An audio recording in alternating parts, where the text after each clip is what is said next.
really a powerful warning. Do not do this. Mm-hmm. Right? Yep. A very do powerful. not fucking do this. And if I have to, seriously, like on Karen's post, if I have to live naked by a fire, I will do that. I will passionately not do any of this shit. I don't care. I'm sorry. If we lose our business, if I lose my job, I don't know. Then I help my dad do tree work. No, not any of that stuff even matters, Stephanie. I was going to get on and do my live. So just so you know, we're on live now. And since we finished chatting about that, you know what we chat about. I don't know if it can be heard, but so I just like on my page live, and I'm kind of like streaming to all my spots here. We have lots of cool things that we're talking about, but I don't think, it doesn't, you know, business, money, like all of this stuff. I guess one thing that I've kind of realized and come to realize in this whole just being away from work, or not being allowed to be open, not being allowed to have revenue coming in, is the realization and the discovery that there are other important things, right? And there are other ways of doing things, of actually eating, living, like having financial gain or different things like that. Like we've been living in this system that's really pretty corrupt, right? From the beginning of it. Yeah, so, essentially. Yeah. I mean, there can be, right, we'll go back to there can be good, there can be bad. We can take whatever we want out of an experience. Mm-hmm. But, I mean, to realize, that if you cannot exist in a system, if this system requires you to do something against your moral code, then you can't exist in it, and you have to deny it. Yes. Yeah. And here's the thing, Steph, I just thought of on my way out here, it's kind of like spinning about this stuff and what kind of orders and different things are being put on us and what kind of life is being put on us. Honestly, if it isn't one that we want to live in, we can go live in something else. Just like what you're saying, like we don't have to live in this system.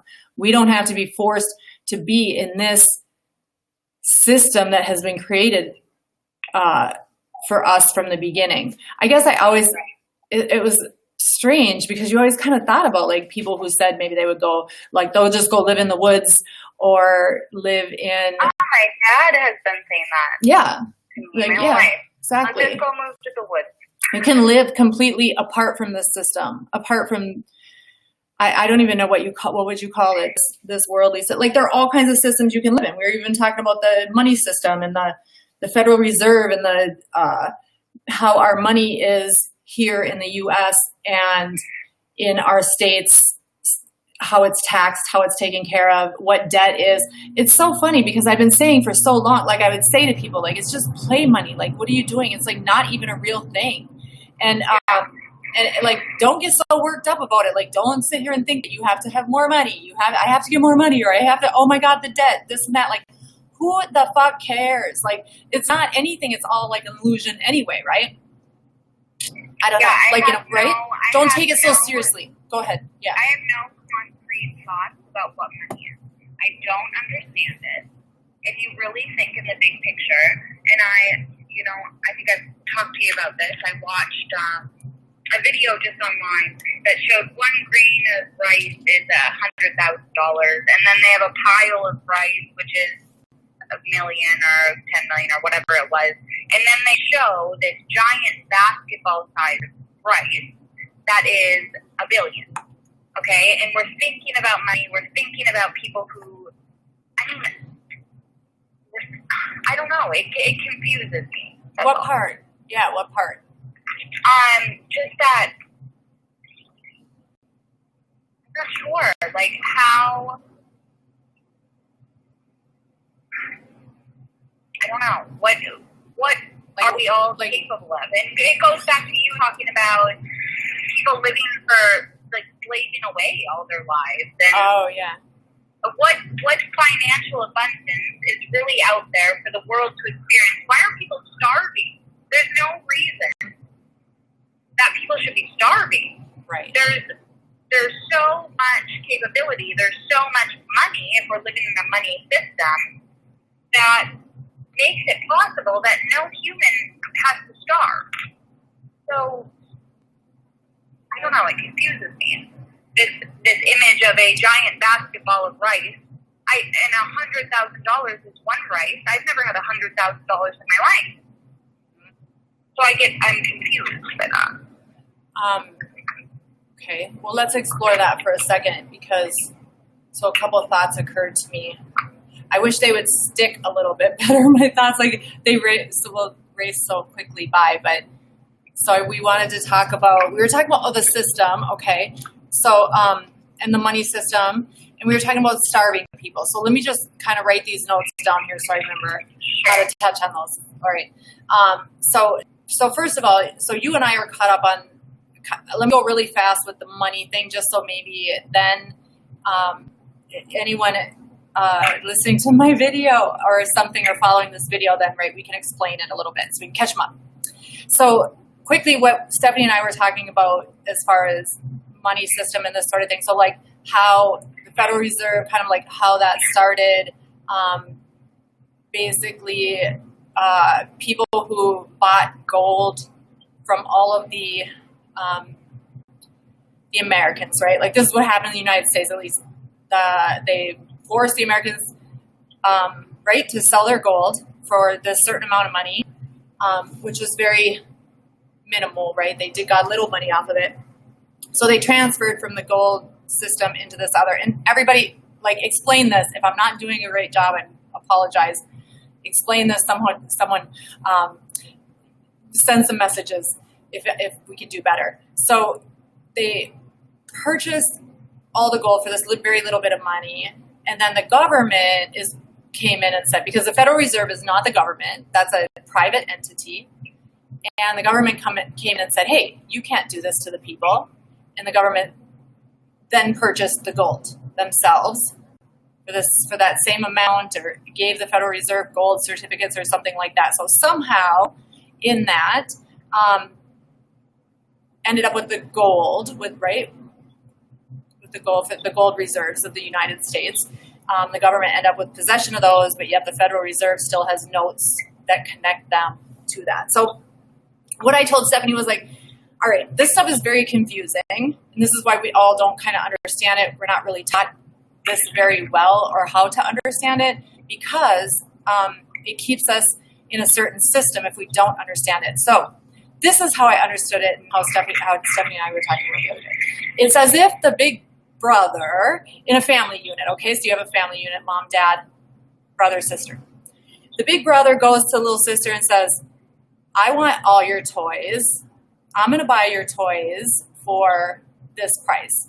And it happens to be like way less than the toys are even worth or would ever be worth, okay? So he buys all those toys.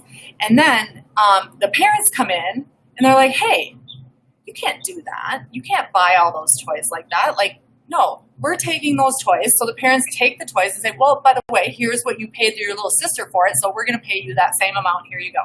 But we now own the toys. And maybe I'm not sure how this would go. Maybe we give you the right to, borrow the toys or, profit off the toys later on. Some kind of, whatever these gold certificates are, I don't know, but somehow they're worth something. And then the parents have possession of the toys, and now they cause the little sister, like she, instead of giving her back what was hers, now she has to like do chores and work for her toys. So the very toys that were hers, she is now working for. So anyway, somehow when we came up with this funny story, my daughter, I said to my daughter, like, you see how then we are, am I turning red? Oh, I'm sorry. I didn't see what that was. I thought I was like turning strangely, had some red on my skin. I never turn red, but I never turn red, but it's like turning a color. It's strange. Okay. So now, right. So I said, how do we know, you guys, like here we are in our, like, how do we know we're in a free country? How do we even know? Because we're actually like working then our whole life to pay these taxes. And I mean, how are we really free if we're just always working? I don't know. So these are the things we were exploring, right, Stephanie? Is that kind of what we talked about, money and systems? So, and go ahead. Well, it ties back into what we were talking about earlier, being not in that system, questioning the system that we are in.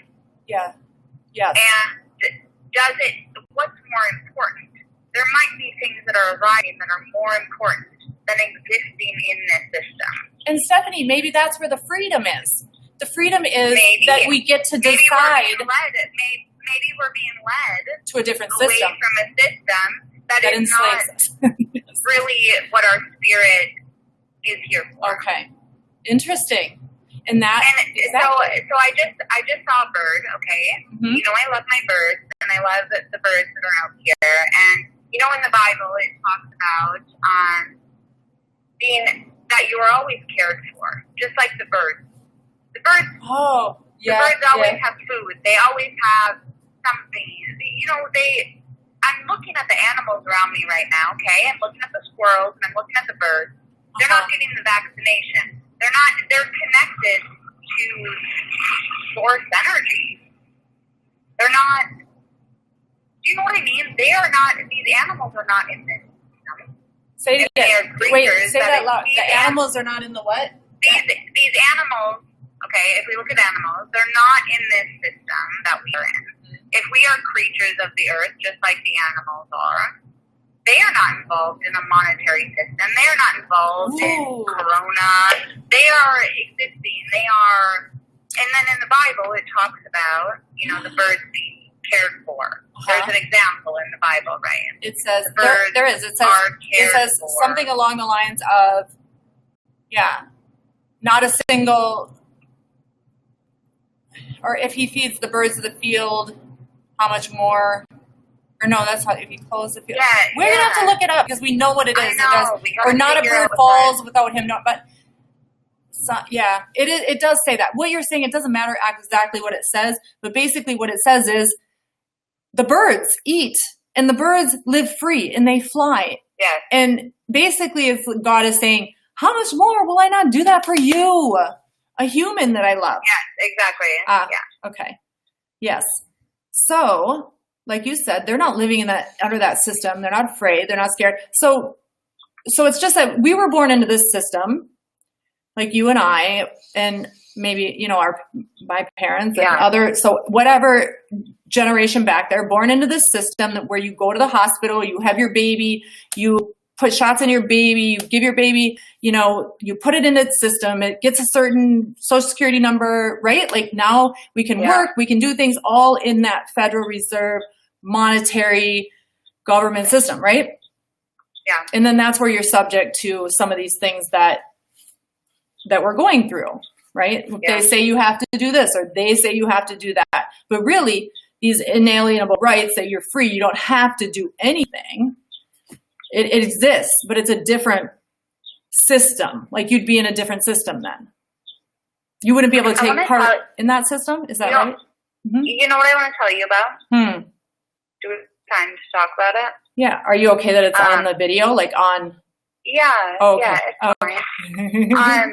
So when I was in high school, I didn't have a book to read one day. So the teacher borrows me a book he has, and it's called Speed. And this is a teen novel about how everybody has a microchip in their head. And the entire story is about one girl. Oh, it makes me emotional. I'm feeling emotional to talk about this. Are you? Yes, because it talks about there's one girl who doesn't have this microchip because her father didn't let her get it. Okay, so that ties into my relationship with my dad and how he's, kind of off the grid. Yeah, he lives apart from all that. Yeah. Mm-hmm. Yeah. And he didn't let her get this. And these teenagers they're traveling to the moon. They're going to a bar on the moon. And you come back to Earth and everyone has these microchips and they're traveling by hydro cars and different things, and they'll go to certain websites where you malfunction. That's basically getting drunk. And And they all communicate in these chips in the brain and like text each other. Can I go beep, beep, beep? Yeah. That's an inside joke, guys. All right, back it up. Can you tell me that part again about the internet and getting drunk or something you said, or what was that? Oh, yeah, that's a big part of the story. Oh. It's a part of the story because they're teenagers with these microchips in their brains, and they go to like certain websites that make them malfunction, which is basically like getting high or drunk in the book. Oh, certain websites they would visit, and that website would cause them to malfunction. That's interesting. And they would all communicate over kind of text message. You'd be in a room of people, and you'd be communicating with this chip and kind of text messaging. It's a really good book. It's called Feed. Feed? F-E-E-D? Feed. No, say it again. Feed. F-E-E-D. F-E-E-D. Okay, that's the book. one of my favorite books. I think just because of how impactful it was and interesting. Mm-hmm. So it's a love story between this boy who has he has the microchip and he's caught up in this world, and then he falls in love with this girl who does not have this, and she can't text him. She can't. You know what I mean? It's not her brain. She's a real person. I don't know my point of all of this is, except that I read this in high school, and now you look at what's going on now, and is this something we're banking on? Like, you know what I mean? Yeah, it definitely sounds like that, doesn't it? That's why it makes me a little emotional. Yeah. How much internet was there when you were in high school? Was there? Well, I grew up. No, at 13, that's when really AOL started coming on. I mean, I was a 13-year-old. In like MySpace, right? Coming a teenager, coming into this new world of the internet. I used to go on AOL chat rooms, and it was weird. Wow. That is wild story, I'm telling you. Yeah. Yeah, I think it's actually coming around. Do you know what I mean? Yeah. It's like the circle is coming around. That's what's happening. Because when I read this in high school, I was like, this is the most far out thing I've ever read. Mm-hmm. And then see in my lifetime the potential of that. Wow. That we might have to go through some of this stuff. So what were we talking about? We're talking about not conforming. Yeah. So we got through the systems, okay? And we were talking about if we have the freedom to decide which system we want to live in, which would involve knowing where the systems are, which systems exist, how do you decide, which one is for you? We were kind of talking about that. So that's a thing. And that could be just as simple too as like how you would decide, what state you want to live in or what country you want to live in, or, figuring out the system and the money system of wherever you're at. And the fact that, I'm telling you, I think here's what I thought this morning when I was driving in here. I thought anyone could create any money system that they want to, right? You could. Like all kinds of money. So isn't that then what the Bitcoin, the cryptocurrency, things like that? Like someone created a money system. So I was driving in here this morning and thinking about how I could create a money system. Isn't that weird? Anyway. That's what I'm saying. I don't understand money. So if you tell me you want to create a money system, my mind is blank. Yeah. I don't get it. Okay. I think that though you could live completely apart from a money system too, okay? But so you don't really need to create a money system. You could create a system that had no money as well, if that makes sense. Right. Oh, Mom. Yeah. Okay. What? So this reminds me, I had a conversation about 3 weeks before the shutdown. Okay. I was at a bar with a couple of friends, and we're indulging, but I'm excited about an idea, and I'm just being fun and like happy, and like talking about nonsensical things. Okay. And I'm thinking, what if in life you can, and it incited a really good conversation at the table. What if in life you can just do what you do, you do what you're passionate about, but you have the ability to walk to the car dealership and get a BMW. There's no money involved. We all just exist in this way where we're doing the things that we want to do. We're contributing to the bigger plan, but money doesn't exist. I mean, anyway, I don't have a clear thought about that, but I did have that conversation with some friends, and it was really fun. We were like talking about like, oh yeah, what would you do, or what, we'd still all do what we're doing, or what we like, or what we feel good about, right? But money doesn't exist in the end. Oh, interesting. Like we're just living. Okay. So we're doing what we're passionate about. So whether or what you have fun doing. I just had a video consultation with a girl. That's why I was showing her hair that we're going to use. But yeah, like if I said to her, hey, I'm just sitting here. I'm kind of just happy and free and just living my life, and come in and get your hair. Yeah, come in and get it done. I mean, that would be so cool, right? Like how many BMWs could you have if you you're fine with one. You only want to park one. That's not even a big deal for you to get have someone give you a Go ahead. Yeah. Because not everyone would want that. Yeah, exactly. I think you're really onto something. There wouldn't be most people wouldn't take advantage of any, you know what I mean? Like, wow. But I'm thinking about like a private jet, for example. Would I go and claim a private jet? Probably not. Probably not. But would I want to fly in one once in a while? Probably. Right. So, I mean, and then it goes back to thinking about billions and people that actually have access to these things. You cut out. That have what? People that have. Oh, I'm just thinking about like people that actually do have access to those things or could do that on a daily basis because they have an amassed amount of rice the size of basketball compared to my 1/5 of a rice that I've ever earned in a year. You know what I mean? Right. Kind of. So some people have these big, huge desires for these things, and some people have very small desires for something. Like I could, But I could make it like a couple few things that I want in my life, and I would be fine.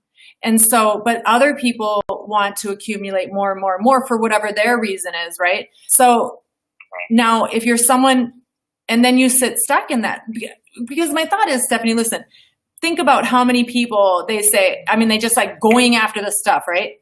Going after the stuff and going after money. And they just get so wrapped up in it. How many times you hear people, when they get there, they're not happy, that there's no happiness in it. There's no joy in it. So then they have to go get the next thing or do the next thing. So the money part, the full system part that we're talking about isn't even actually a thing that brings that joy or what you want. Like you said, maybe you want a certain car for a certain reason, but that's one car. Like who cares?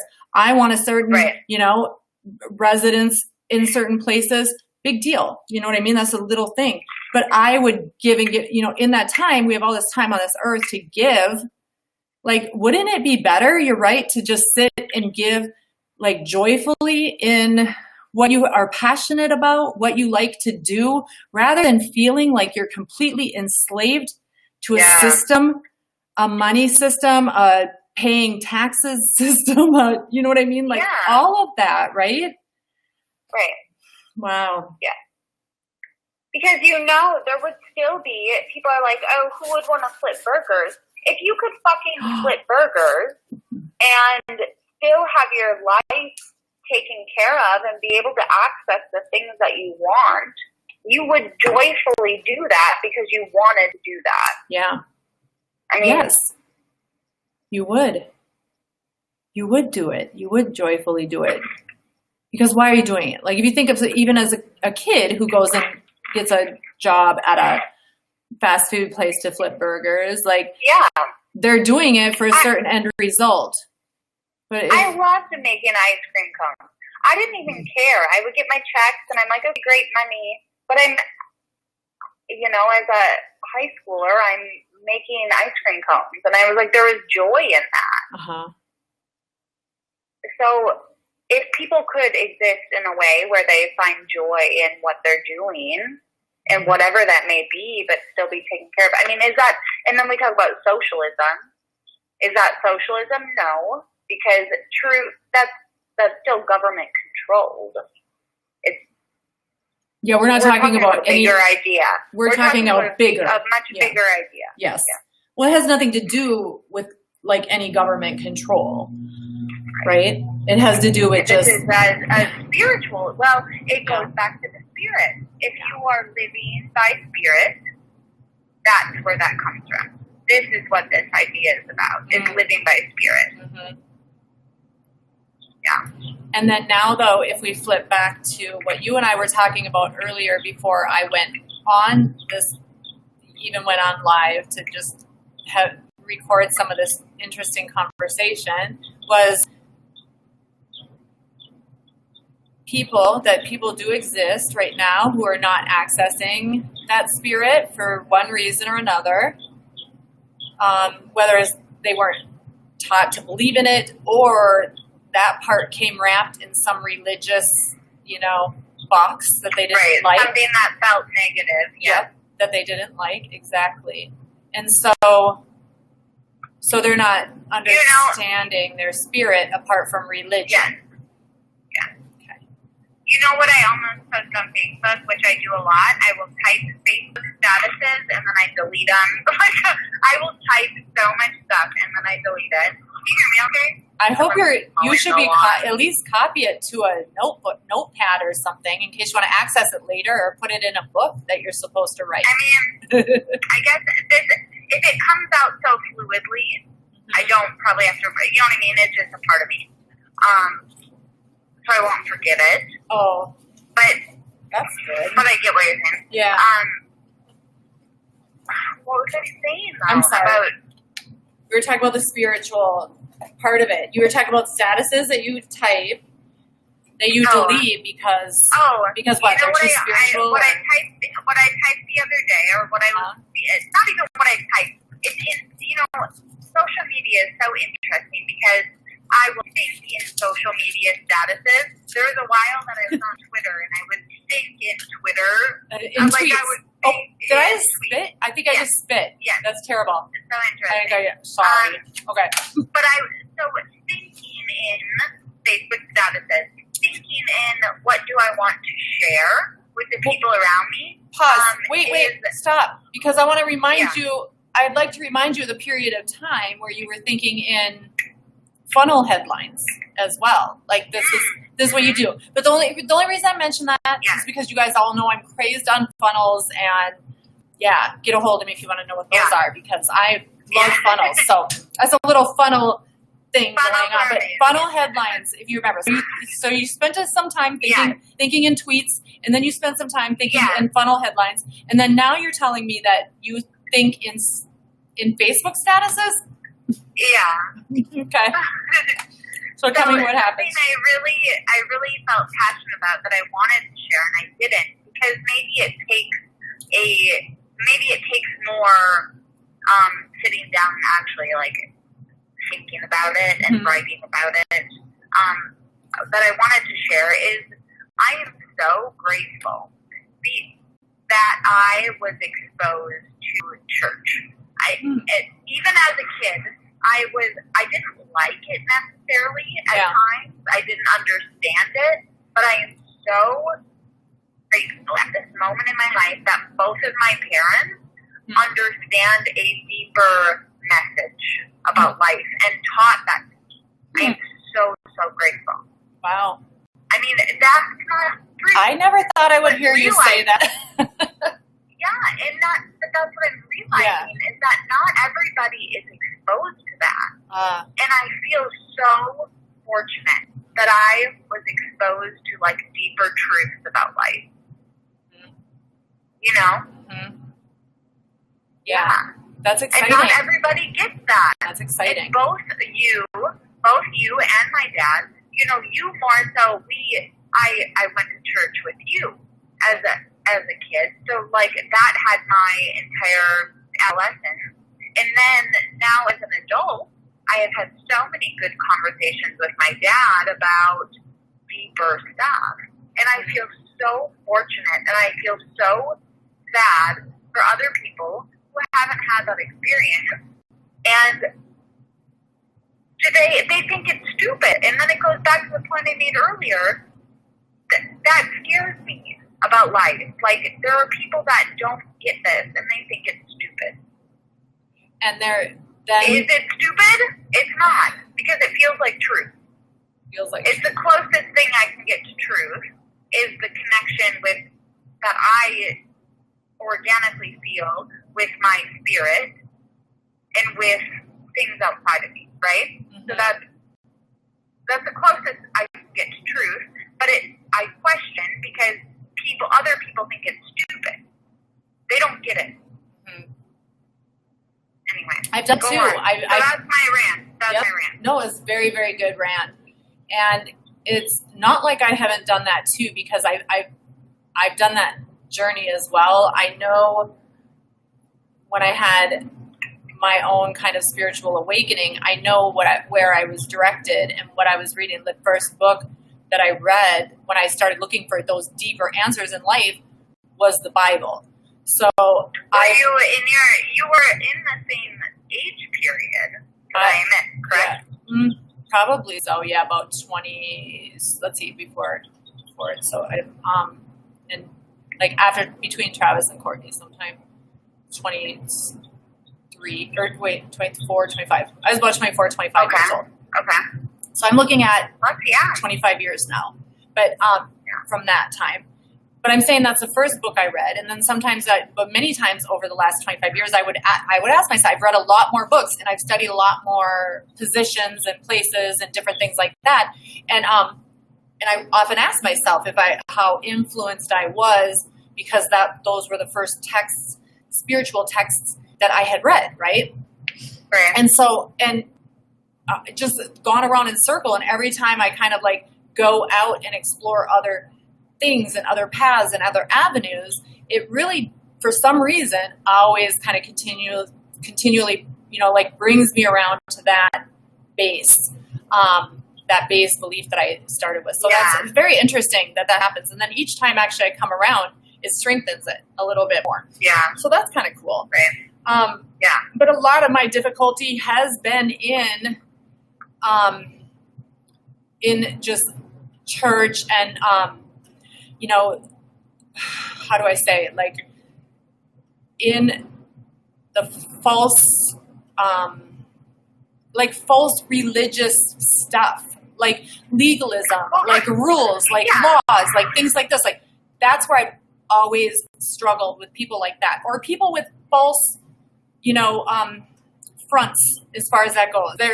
They're covered in as church people, or I'm this, I'm that, and they're such really bad people, or not paying attention, or not actually doing what they should be doing, and then they give it a bad name. They give it a bad name. And that's because I had an uncomfortability about being at church. You know what I mean? These things have affected me as an adult, like in a good way, but at that time, not really understanding, not being comfortable, because these are just other humans expressing, you know what I mean? They're just other humans expressing things to you. So really, I mean, you have to find the truth in. So the place of church is not what you felt comfortable in, or like it's not necessarily the place of church being this building and people in this community, because that's kind of what it is, right? Like a bunch of people in community with each other. There's social hour. Like that's what people then think that religion is, or what it makes up is those people, right? And so that's the name that God gets. The people. It's not it's the actual God connection that you have to find in between the lines, right? Yep. Yes, exactly. The God connection. I really like that. That you have to find, because that is what it always comes down to, is that I didn't have an experience like necessarily like in a church, or through some kind of religion or some kind of religious thing or whatever. Like it was it was just a pure and raw, like my own experience, and then trying to figure out where that fits in, what it means, what it's like. And so since I am here in America and we're mostly Christian here, that's why then you would go into mostly a Christian community, I guess, right? And so, which has its good points and then has its like points that confuse you. Right. And cause you confusion because someone will take that name because it's people. It's people. And we all have flaws. Right. So, yeah. But some more so than others, or I don't know. Right. I feel like, some people just, they're still fine. Some might be guided to good and some are guided not as good. Mm-hmm. Mm-hmm. Yeah. Interesting. So let's go back to, that brings us back to this whole thing. We want to touch on the starving birds, and maybe we'll get back to that because this happens sometimes in our conversations, which we never record, Stephanie. So I'm really excited that I'm recording this conversation. No, for once and for, I can't imagine how many great conversations we've had that, All right. Starts now. Yeah. And now I drew a blank. No, I'm just kidding. No. Okay. I mean, it brings us back to this thing. Let's publicize it. I mean, I know. We're talking about some cool shit. It is cool Why not shit. Put it You're out right. there. You're right. I am done, like, keeping myself hidden. I'm done keeping myself politically correct. I'm done with all of that. I don't care anymore. It goes back to, there's a bigger purpose beyond this. Yeah, to talk about, and it's important to talk about. Well, here's the thing. Yeah, I agree, but I don't want to do it. I don't want to talk like I think we've done really good because I'm sitting here on my video. You know, I'm in my business. I have my brand on me and stuff like that. So too, I want to be careful that we aren't really like talking anything like focused down in any political or religious type avenue of things. Right. We're talking about human experience. You're talking beyond that. Beyond that. That is just one thing. There's so much beyond that. Yeah. And that is what we were talking about. And that's a perfectly, I think, fine thing to talk about. I love that, Stephanie. You know why I love that? What I just thought of, remember you and I would talk about things in just years and years ago when you were like just kind of doing searching and exploring astrology or different things like this or different, the tarot and things, you know what I mean? Like all these kind of different spiritual type things, right? They are spiritual type things or not. I don't know what you would list those as, but anyway, whatever, searching things, seeking, life seeking things, I guess. But remember how I would say like those things are not like apart from God in a way, like, or not like you don't have to experience these things apart. Like I've always like, you just haven't got there yet. You haven't gotten there, like this is above that, like that relationship thing, right? Is above that, all of that, everything, because we know like all things are through him, to him, in him. Well, I mean, that's all things. Yeah. That's all things. Well, nothing is left out. Exactly. It's no different than researching science, math. You can go science, you can go math, you can go astrology. I mean, it's all a part of creation. That's a way to look at life and understand life. Mm-hmm. Mm-hmm. Even as simple as my dad telling me, he gets freaked out about the astrology thing. Mm-hmm. And I'm like, it's not, I don't put all my that's not my basket. It's just a part of my understanding. Yeah. That's interesting. Yes. That's all. Not your basket. I like that. It's beyond, there's an overarching view.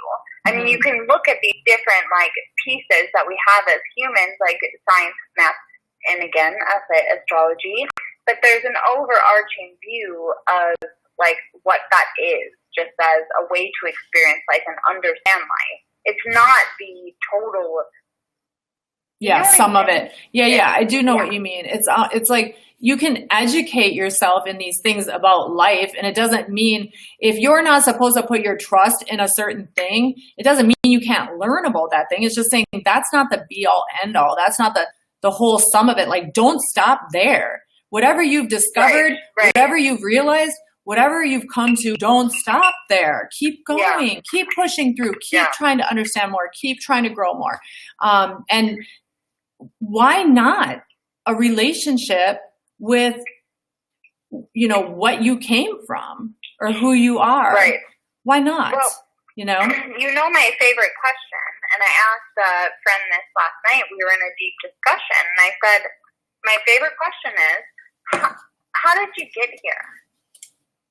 Where are you, and how did you get here?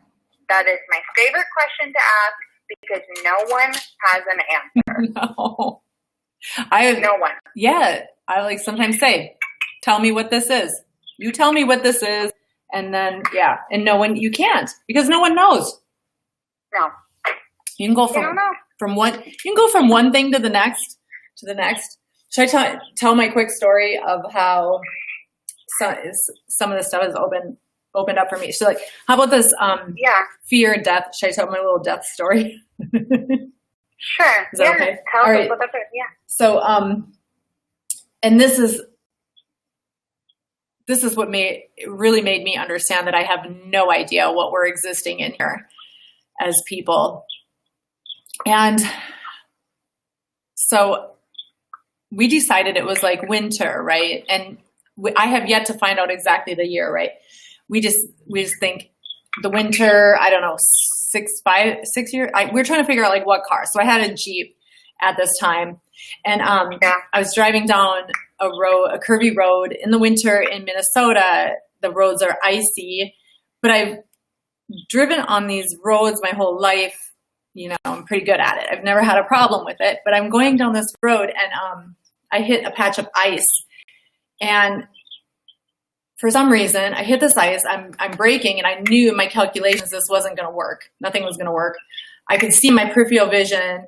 It's like there's 2 lanes on each side I'm going into. So here's the road I'm at, the intersection, 2 lanes going on each side, and I could see cars in these lanes, and I knew I could calculate exactly that something very bad was going to happen with me going out into this intersection.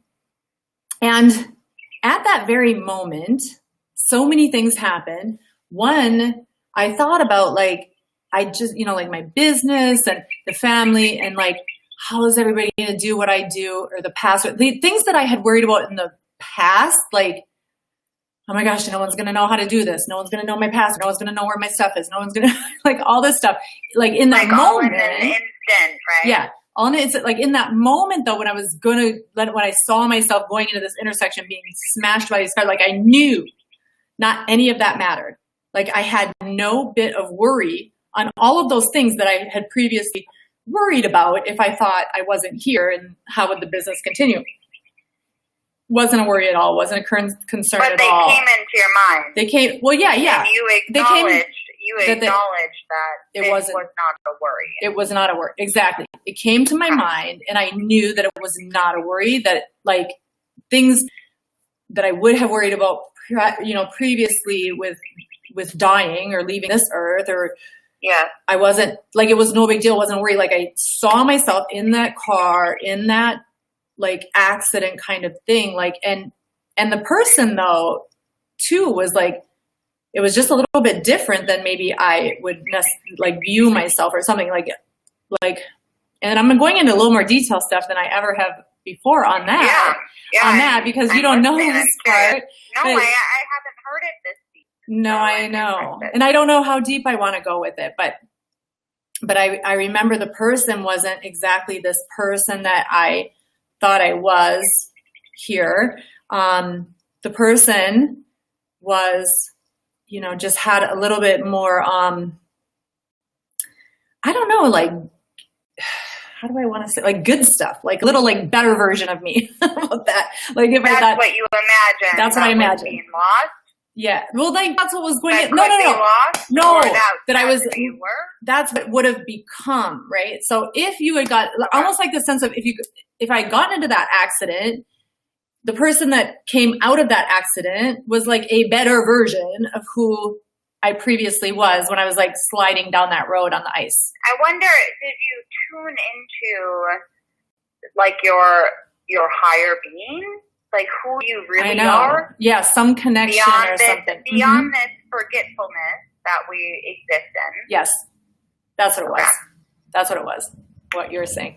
And so, and so that, I think that's exactly what it was. Like I was surprised at who I really was or something, right? Like does that kind of go in line with that maybe? Yeah, I think so. Because it was only a glimpse though. It was only, this all happened in a second. So it was only just this little glimpse that I had. And then, isn't it amazing that so much happens in 1 second? I mean, that goes back to the time conversation, but it does. Go on. Okay. And so at the same time, obviously, I was like trying to get my car out of it. Like I said, I've gotten out of icy situations before.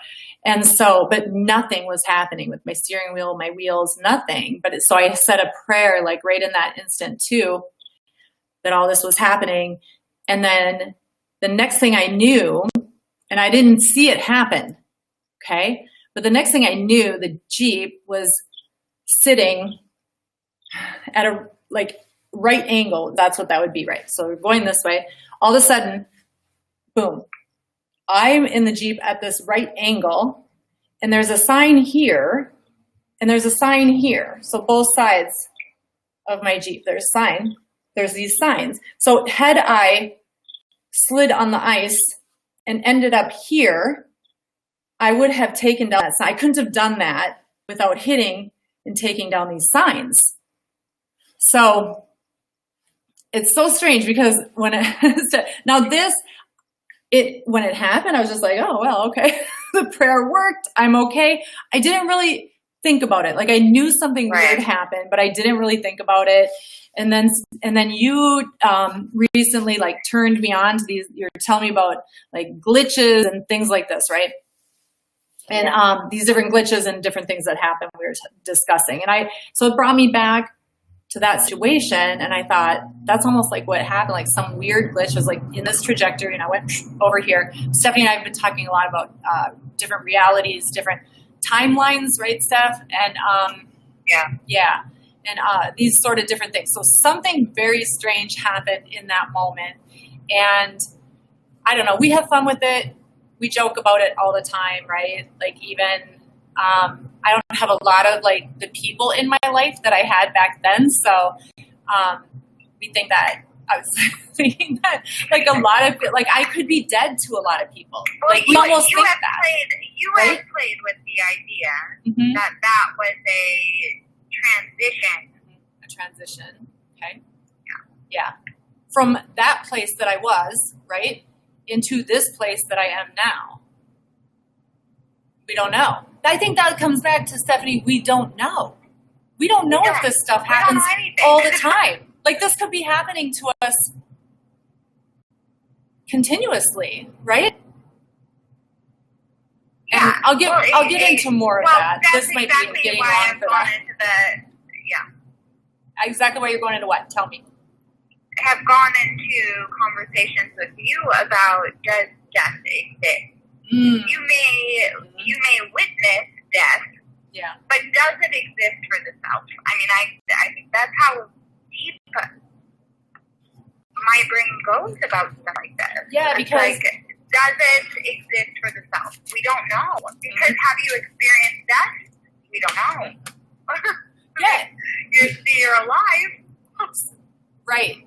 So in our knowledge that we're in right now, as far as we know, we haven't experienced death, but quite possibly we have experienced death, or we witnessed death. You did say that. Yeah, we see people dying. But we don't know what happens on the other side of that. What's happening to them on the other side of that? I mean, what if that were the case when I was sliding into that intersection, that somewhere that was my death. So people, when I run into maybe people, they're so surprised to see it. maybe we've died a million times. I mean, that's the other end of that. We've witnessed death. Have we experienced death? No. Have we? The potential is there that we've died a million times over again. I don't know. Mm-hmm. Really gets me deep. I know. Lots of questions. Yeah.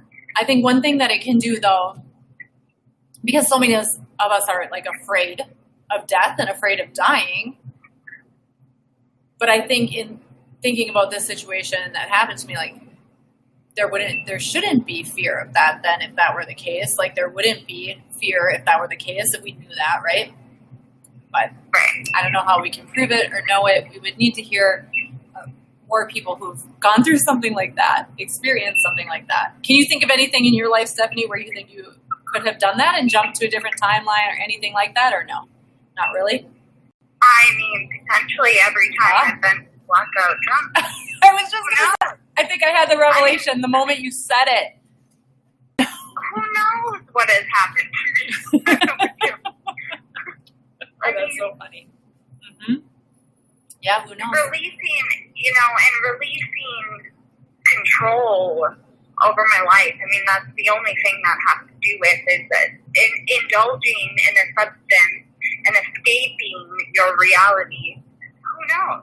Yeah. What has happened in those moments? Do you know what? Though, I mean, you really don't have much control necessarily, right, in this life over a lot of things when it comes to that. I was thinking, there's this little, thing right now. Well, we were supposed to be talking about masks a little bit because we were talking about them earlier and trying to decide if this was good or not, right? Good for you or not. And how crazy everyone is getting over these masks. I don't want to pull it back in, but like super fast, and maybe we can. They're going nuts over this mask. Because I have something to bring up about that. Good. Because I listened or saw someone who's like going insane over this whole mask thing. So I posed the question this morning even to some of my, associated people on Facebook about that. Like, how good is this, you guys? Like, isn't it, cutting our oxygen, and then that harms our tissues and our organs, and that's the very thing that the coronavirus does, is cut our oxygen and kill our stuff. So I'm gonna move quickly past this. You can, but I'm gonna move past it. But go ahead. If it's about that, I'm not gonna stick on this. I don't want to stick on it. I just want to say that someone who said that if I go out without a mask, I'm somehow risking, like, putting them in danger, let's say. Okay? And I haven't had a chance to explore that thought at all, but I thought, aren't you, anytime that you get in a car and get on the road, couldn't you be endangering me? Or anytime that, what other things happen at the hands of people? I don't know. But it seems to me that that's not something that someone intends to do, right? Like, so if you could come up with a whole bunch of things that you're doing to endanger other people by even existing yourself, then, okay, what did you want to say? Go. Was it the medical part of it, or?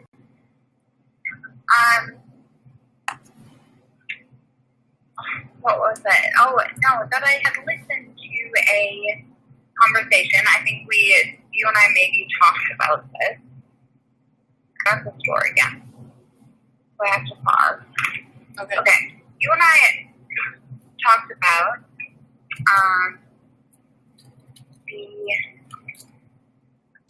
Okay. I'm distracted. I know what I was. Tell the story. I know. Okay, yeah. You think of that. But what I was going to say was, you're saying if I go out into public without a mask, I am putting you at risk. Okay. For a virus that no one I've talked to knows anyone who's had this virus where I live. No one I've talked to. I don't know anyone who's had it. anyone I talk to, no one knows. I ask everybody I need, like, yeah, so you know anyone who's been sick? Like, I'm just doing my own investigation, my own, satisfying my own curiosity. So I'm at putting you at risk for a virus that no one really has. And we like carry these sicknesses or have these different sicknesses all the time. Like the flu does what this is doing, right? Or other things do what this is doing to people. People get sick and they die. But I'm putting you at risk for something that is so, I don't even know what the odds are. We have to find out because I know more people who have won the lottery than I do who have had this. Definitely, most definitely. So we know that it's. I'm sorry, but I'm gonna take care of myself first. That's what I mean. That's what I'm getting at. You put your own oxygen mask on first if you're on a flight that's going down. Yeah. Okay. So if I'm not going to. If I'm uncomfortable and breathing my own, is that CO2 that you breathe out? That's what trees breathe in. I explained this to Bram last night. He was like, why do you care about the mask? He said. Yeah, my son says the same thing. Didn't understand why do you care about the mask? And I'm like, because it's harmful. The reason is if it's harmful to your own body. Breathing, I explained it. You breathe out CO2 and you breathe in oxygen. And trees and plants do the opposite. Okay, that's how we feed each other. If you are sitting in a mask all day and breathing your own CO2 back, you are not getting the adequate amount of oxygen. My body tells me, my body viscerally reacts to the fact, and it has my whole life, and I've told you this, and I'm only realizing it now because I had to wear a mask at the dentist's office, the first time I've ever put a mask on my face in my whole life, that my body is telling me this isn't right. Okay. Yeah. That's why I said I've worn a mask when I've been sick and not had a problem because I was sick. But for some reason my body knows the difference. I just said the same thing too, Steph. My body knows the difference. It does not want me restricting my oxygen if I'm healthy. So here's the deal. And that's what I'm saying. If doing that is putting myself at risk, 100% at risk, but yet you want me to put myself 100% at risk, my organs, things that I need to actually keep me alive, for the rest of my life. But yet I'm supposed to put that at risk so that you don't risk something that is, I've not even heard anything or seen anyone get this or have this or well, unless our family already had it. Well, unless it's just we don't know that, but I don't know any other family who's had it, Steph. Know. I don't know any other family who has had it. And I have heard of people that have had the exact symptoms for this, and then they find out that that's not what it is. Right.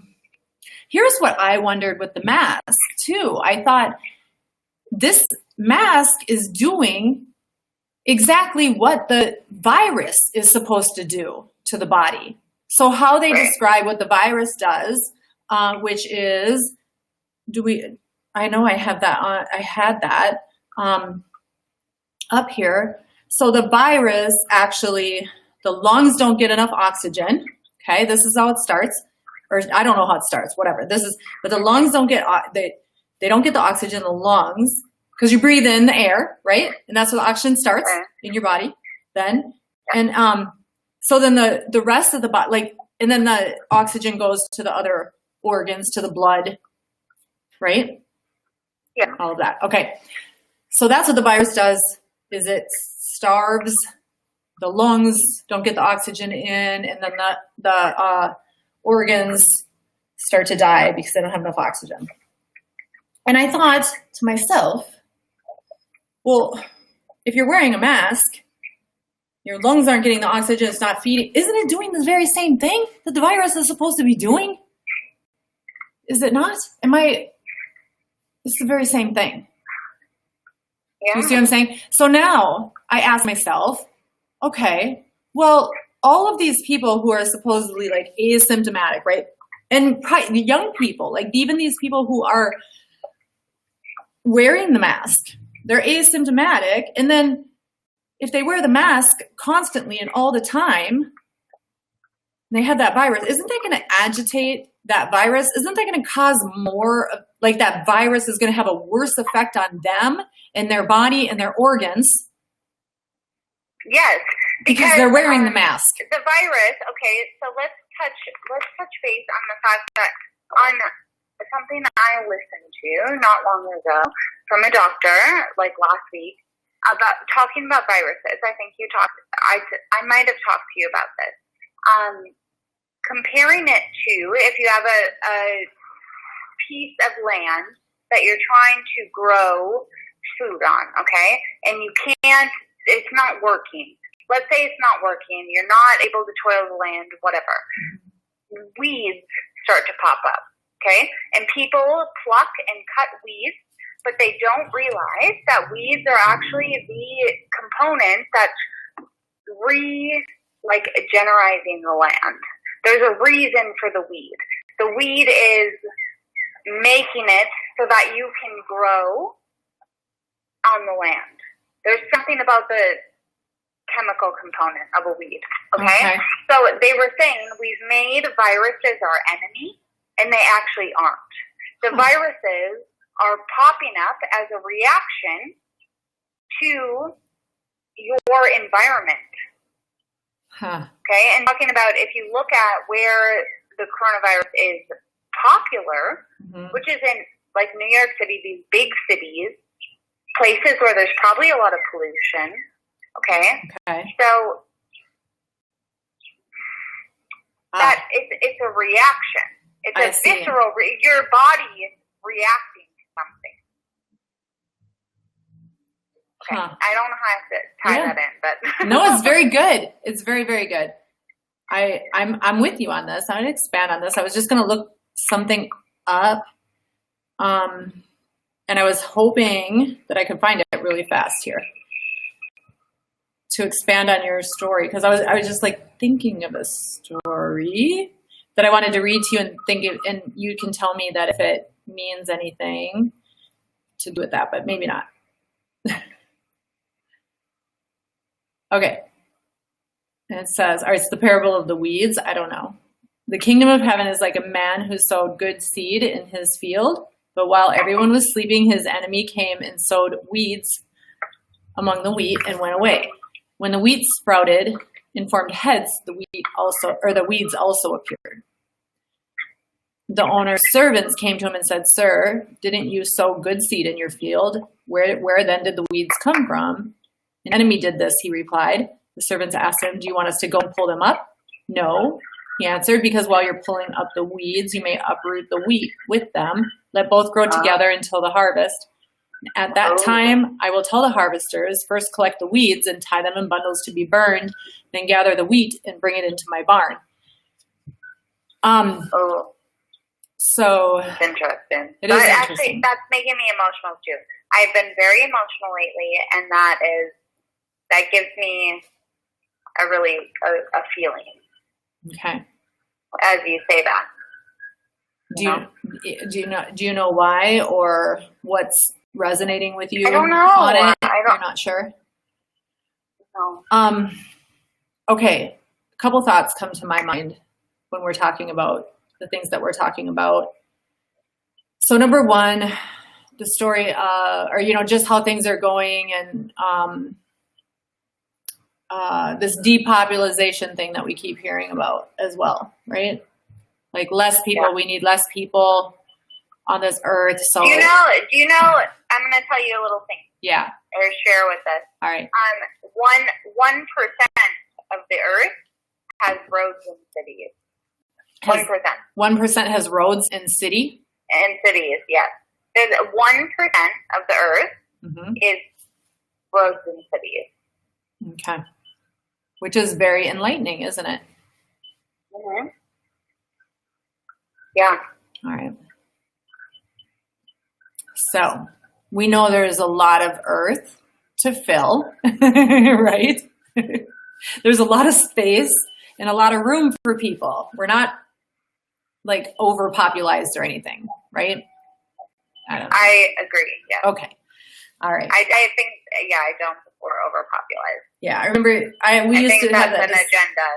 We used to have that discussion so many years ago, and I would say, hey, when I go up in an airplane, I see all kinds of places that people could be. Right? But people fight that argument, and they say, well, those are not inhabitable places. Inhabitable? But yes. But I actually don't agree with that. Mm-hmm. Right. Yeah. Could be, interesting. Because we're probably better off, they're better keeping us in these like groups where we can live under this system that we were talking about and do the work and pay the taxes and live that way rather than if we, lit off the land or in the water somewhere. Right? If 1% of the earth is cities and roads and taxes, yeah, exactly. Like what you're saying. Keep that system going. There's an intention to keep that system. Right. And also, if we want to live apart from that system, we might have some options to do so, right? Right. And places, I don't know. Which brings us back to wiping out. So you read a lot too in verses in scripture too, like on 1/3 of the world getting wiped out. Who knows when this stuff happens, where it is, what's going on. No one understands time or the concept of time or any of that. Right.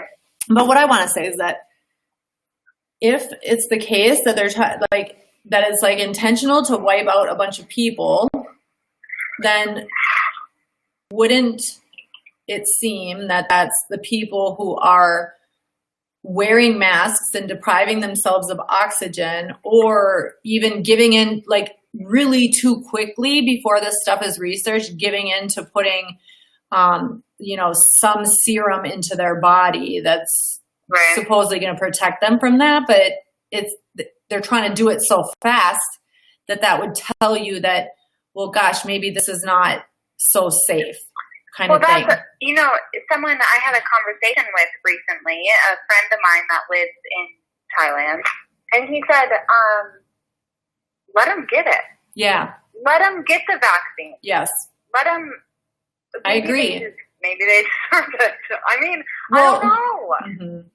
I don't want to say that. I want to be empathetic. Yes. I want to be, I love people. I love all people. But and when he said that to me, my reaction was, ooh, that's kind of extreme. But thinking about it, I mean, I don't know.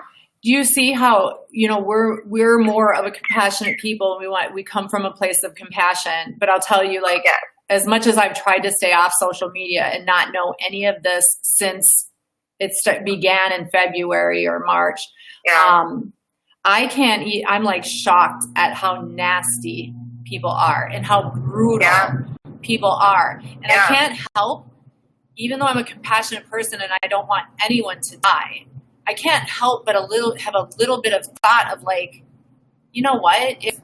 I remember my sister said to me once, survival of the fittest.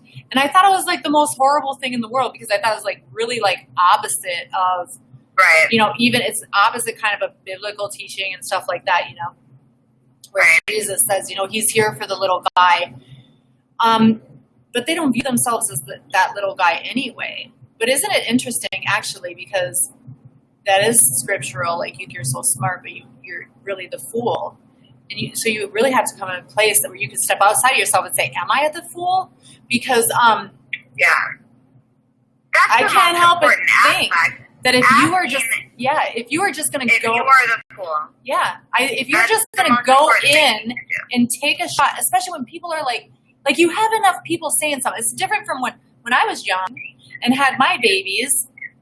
I did not have access to this information. If I wasn't hanging out in the library or something, there wasn't an internet that I could find out what the doctors were doing. Like you trusted the doctors. I trusted them when my babies came out and they said, well, this is what they need and they need shots and this and that. I just believed it. And so, but now we have so much information available to us. And when you have enough people saying, guys, something's strange here, like you at least owe it to yourself and your family to investigate it a little bit, look into it, right?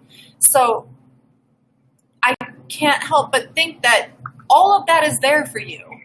And if you want to ignore it and you want to get on social media and you want to scream in my face that I should be suffocating my organs or that I should be made to put a vaccine into my body, like a serum that we don't know where it comes from, what it is, or anything like that, and especially when members of my family are getting dreams and things like that that are warnings against it. And I will state, and this was also confirmed by this doctor I listened to today on London Real, I do not disbelieve in vaccinations. I am not anti-vaccination. Yeah, I agree. I'm not either.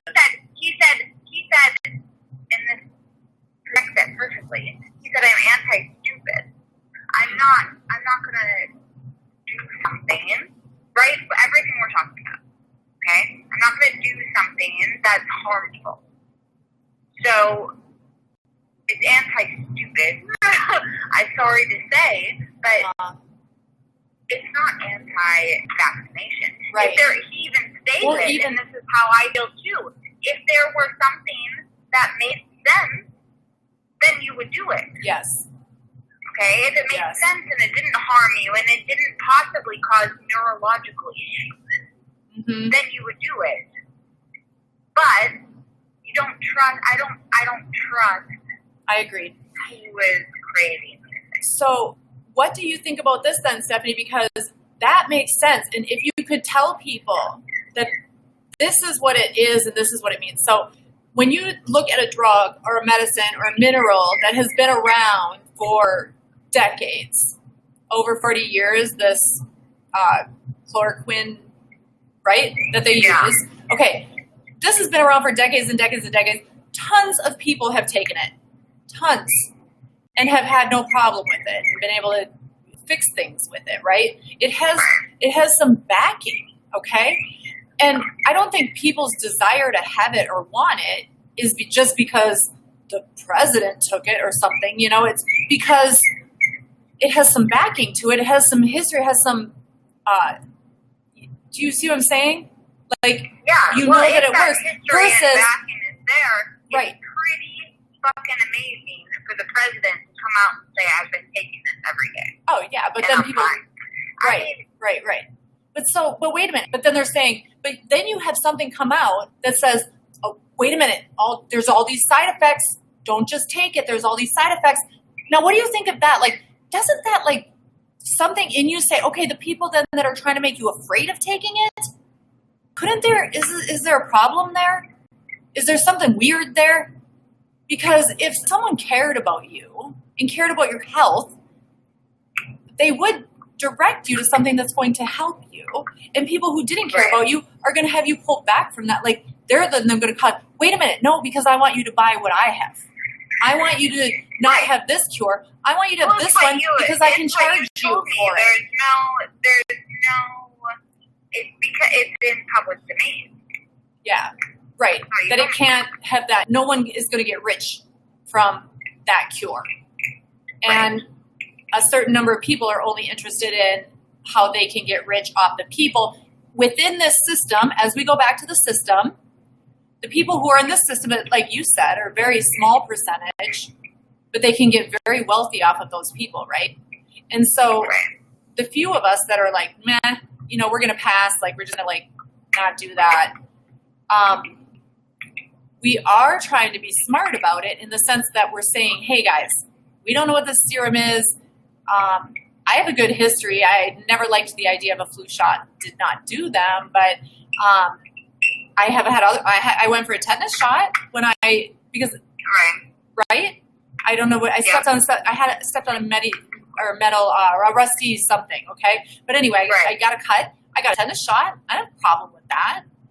Has some history. It has some backing. Like, I think, yeah, I'll do this. Even though now I read that the chance of even getting tetanus are ridiculously low, and if you have a tetanus shot in your life even once, that it is good. I don't know. This is what I read, that it's they aren't even giving them again, right? You don't need it every 10 years. Check with your doctor. This is not medical. I have no idea. Just saying, like, I don't know if I needed it or not. I wasn't scared of getting it. What's wrong? Getting a little extra, I guess, right? Just in case. So anyway, yeah. But something that is like now all of a sudden you're supposedly like coming up with this vial of stuff that you want to, put in. And I don't know what it is and what's happening. And then not to mention, I have someone in my family who had a dream that, just really quickly, that was very scary and involved family and family members, and knowing that she couldn't understand why there were people who knew the spiritual consequences of the whole microchipping thing that they talk about doing. And those people were getting this particular shot, this particular vaccine. She didn't understand that, but how we talked about before getting on this conversation with you guys and recording it was that this shot is a precursor to that. Is that interesting? So this isn't necessarily the thing that is that whole, what do you call it? Like that kind of like biblical apocalypse that they talk about, right, in Revelation. That this isn't necessarily that, but this is a precursor to that. And she has a really great way to tell, of how she explained it and why it is a precursor to that on some things that you heard, Stephanie, right? So, and we have to go fast because you guys, I've been drinking all this water. I've been drinking a lot of water and I have to go to the bathroom so bad. So I have to finish up, Steph. I'm so sorry. Isn't that terrible? I wish I could just, maybe I should just like use my empty cup and I can go right here under the desk. No, that is, it's funny because I say that. I thought the other day, if I really want someone to someday ask me what my superpower is. Because you know what it is, right, Steph? Does it have to do with peeing? Yes, it has to do with peeing. It is pretty much the fact that I can pee anywhere. Share it with me because I'm constantly going to the bathroom. And I say, Steph. If I have a more efficient system, I try to qualify that with I have an efficient system. I'm saying mine is that I could pee anywhere, like anywhere. Yeah. And I could do it right now. If I hadn't said that I could do it, I could have done it. Now that you know, though, I can't do it. It won't work. Well, Chelsea and I peed by the side of my house about 4 times last night. So oh my gosh, that's so funny. All right, well, we have to wrap it up fast then. All right. What do we... We're going to just quickly touch on this story. You heard a story or you were listening to a video about how there was being developed a serum. A serum was being developed that could be put into... Well, I had the dream.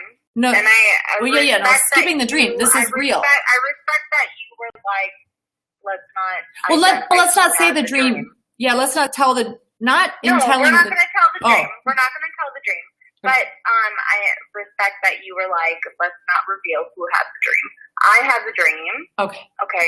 About this vaccination that quiet. It took your spirit. What? Steph, quiet. Quiet. Shh. You don't want me to talk about it? I think you drink. You drink. I didn't mean to say that. It's because I have to go to the bathroom so bad. You drank all your wine. You drink. Oh yeah, wine now. I'm drunk. I can tell. What time is it? So you have to stop. You have to stop because I can hear it. So I want you to just like hold off a minute. Right? Okay. Hold off a sec. You might. No, it's good. You might reveal more than you want to. You're right. Right? So that's what happens. Yep. So this is your mama watching out for you. No, we're only going to touch on this one thing, and then I'll let you go. And I think I should have.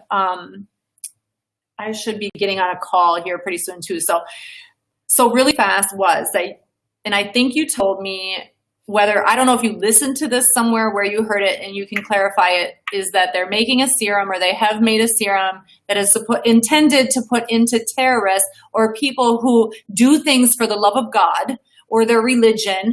Like they're so fiercely doing things for religion. Yeah. This serum that they put in, that they put in the terrorist, or is intended for the terrorist, will remove that feeling. They called it the God gene. They actually called it the God gene. That's a really interesting description. Okay. So they called it the God gene.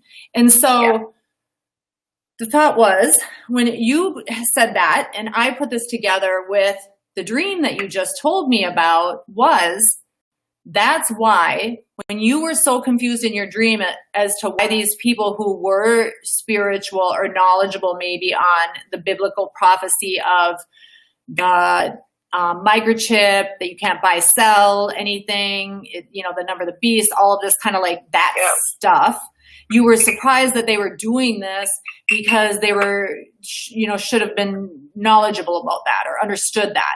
Right.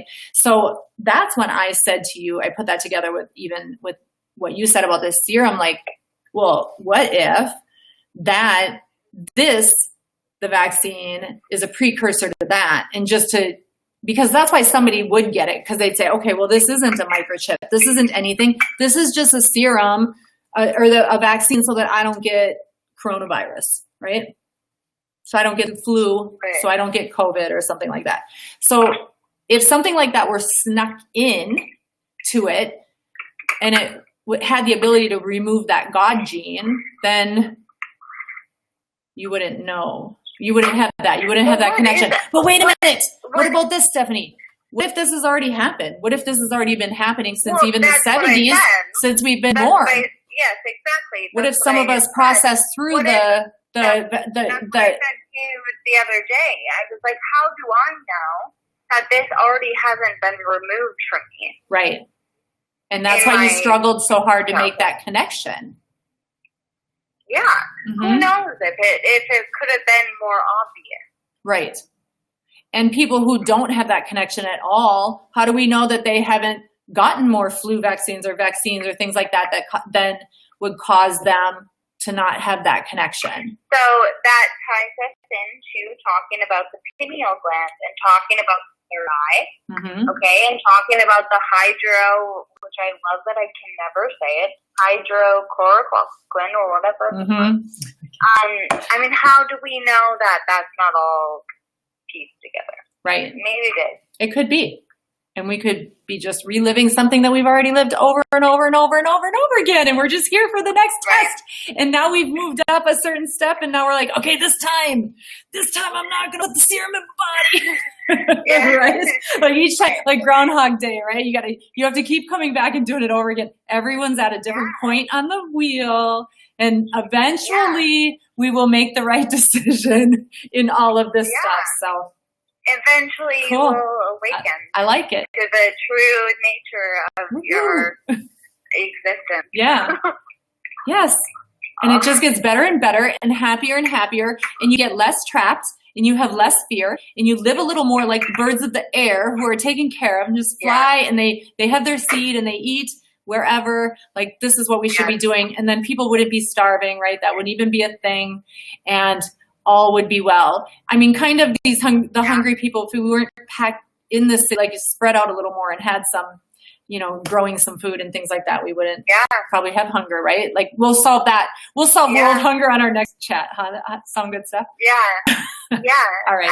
And that's what I'm thinking is, I don't want to hide my feelings anymore. All right, babe. Well, you didn't. You told a lot of feelings. It's good. That's a good thing. But listen, I have to go to the bathroom. Let's move it to a good place. Yes. Let's go. Yeah. All right. Sounds good to me. Good chat, Steph. I have to go work now. All right. All right. Love ya. Hey, all right. I'm going to shut this off, though. Hold on. I could take you with me, Stephanie, so you can stay on the phone, but let's say bye to all our friends and family and people, hanging out. chit chat, hanging out with us on our video, and recorded for the pod. So we'll get that up, podcast, right, on my Tiffany Twist one. I only have like a couple, but I have so many recordings. I need to get those out there too. Yeah, right. And on the YouTube page and all that good stuff. So, wherever you guys come from, YouTube and Periscope and Facebook and all that good stuff is so exciting. All right, we'll get back on soon. Bye. All right. Wait, not you, Steph.